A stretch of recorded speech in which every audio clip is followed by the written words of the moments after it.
25 मई को कमाई के लिए डीलिंग रूम्स में डीलर्स ने किन दो स्टॉक पर चला दाव, आइए आपको बताते हैं। एक्सपायरी के दिन रियल्टी शेयरों में रौनक देखने को मिली। मई सीरीज में निफ्टी रियल्टी इंडेक्स 5% से ज्यादा उछला। डीएलएफ, प्रेस्टीज, गोदरेज प्रॉपर्टी में अच्छी खरीदारी देखने को मिली।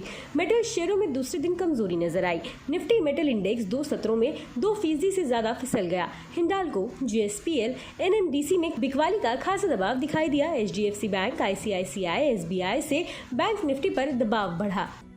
मिड कैप लगातार चौथे दिन मजबूती के साथ कारोबार करते हुए दिखाई दिए।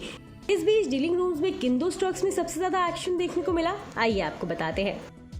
सीमेंस के स्टॉक में डीलर्स ने दाव लगाया है। डीलर्स ने इस स्टॉक में खरीदारी करने की राय दी है। डीलर्स का कहना है कि एमएससीआई रीबैलेंसिंग से पहले एफआईआईज की तरफ से खरीदारी नजर आई है। अगले हफ्ते एमएससीआई इंडेक्स की रीबैलेंसिंग संभव है। डीलर्स के मुताबिक शेयर 50 से 75 रुपए तक चढ़ सकता है। अपोलो टायर्स, दूसरे स्टॉक के तौर पर डीलर्स ने अपोलो टायर्स पर दाव लगाया है। डीलर्स ने अपोलो टायर्स पर खरीदारी करने की राय अपने क्लाइंट्स को दी है। डीलर्स की इस स्टॉक पर बीटीएसटी यानी आज खरीदने और कल बेचने की सलाह है। डीलर्स के मुताबिक ये शेयर 10 से 15 रुपए तक चढ़ सकता है। वैसे भी 25 मई को एचएनआईएस की तरफ से शेयर में खरीदारी देखने को मिली है। बता दें कि सीएनबीसी आवाज पर हर दिन एक खास शो कमाई का अड्डा में एक खास सेगमेंट डीलिंग रूम चेक पेश किया जाता है, जिसमें यतिन मोहता सूत्रों के द्वारा ब्रोकरेज हाउस के डीलिंग रूम से ये जानकारी हासिल करते हैं कि आज किन दो स्टॉक्स में ब्रोकरेज ने अपने क्लाइंट्स को सबसे ज्यादा ट्रेड लेने की सलाह दी। डीलर्स ने आज कौन से शेयर खरीदे और बेचे हैं और आज के टॉप ट्रेडिंग आइडियाज क्या है। इसके साथ ही किस वजह से डीलिंग रूम में इन स्टॉक्स पर दाव लगा है या किस स्टॉक में आने वाले दिनों में कितने रुपए तक और तेजी नजर आ सकती है। बता दें कि यहाँ मुहैया जानकारी सिर्फ सूचना ही तो दी जा रही है। मार्केट में निवेश बाजार जोखिमों के अधीन है। निवेशक के तौर पर पैसा लगाने से पहले हमेशा एक्सपर्ट से सलाह लें।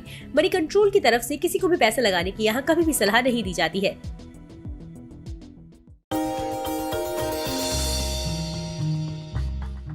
डू यू नो में आज हम बातचीत करने वाले हैं हर घर का चहेता ब्रिटानिया के बारे में। दरअसल ब्रिटानिया आपको आमतौर पे एक बिस्किट कंपनी लगती होगी, लेकिन ब्रिटानिया एक बिस्किट कंपनी ही नहीं है, बल्कि कन्फेक्शनरी कारोबार में एक काफ़ी बड़ी फूड जाइंट के तौर पे आप इस कंपनी को देख सकते हैं। इस कंपनी की शुरुआत 130 साल पहले हुई थी और करीब करीब 295 रुपए में उस समय पर इस कंपनी की शुरुआत की गई थी। सेंट्रल कोलकाता के एक छोटे से घर में इसकी शुरुआत हुई थी और वहाँ से धीरे धीरे एक्सपैंड करते करते आज इतना बड़ा स्केल आप ब्रिटानिया का देख रहे हैं।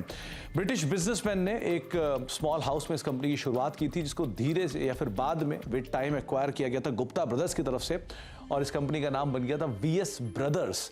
लेकिन विद टाइम इस कंपनी में मल्टीपल चेंजेस हुए ओनरशिप को लेकर, जिसके बाद और फेरबदल हुआ और एक ऐसा भी समय आया 1979 में जबकि नेबिस्को ब्रांड, जो ओरियो के एक संस्थापक के तौर पे जानते हैं, जिनको आप ओरियो बिस्किट को अगर आप जानते हैं तो वो नेबिस्को की ब्रांड रहे हैं, उन्होंने इस कंपनी को एक्वायर कर लिया था। एक मेजर स्टेक करीब 27-28% के आसपास स्टेक वो इस कंपनी के अंदर ओन करते थे। लेकिन जो एग्जिस्टिंग प्रमोटर है वाडिया ग्रुप ने, उन्होंने करीब 1990 में इस कंपनी को एक्वायर किया। तो आप अंदाजा लगा लिए करीब करीब 3 दशक से ज्यादा का हिस्सा जो है वो एग्जिस्टिंग प्रमोटर्स के पास इस कंपनी का है। इसके अलावा एक और इंटरेस्टिंग फैक्ट ये भी है कि वर्ल्ड वॉर 2 जब हुआ था तो इस कंपनी को एक ऑफिशियल पार्टनर के तौर पर चुना गया था। जो ये कंपनी जो सैनिक थे उनको फूड बिस्किट्स प्रोवाइड कराती थी, जो कि उनके आगे के लिए कामकाज करते थे। तो एक बड़ा इंटरेस्टिंग फैक्ट ये भी है कि आर्मी को भी ये कंपनी सप्लाई करती थी वर्ल्ड वॉर 2 के अंदर।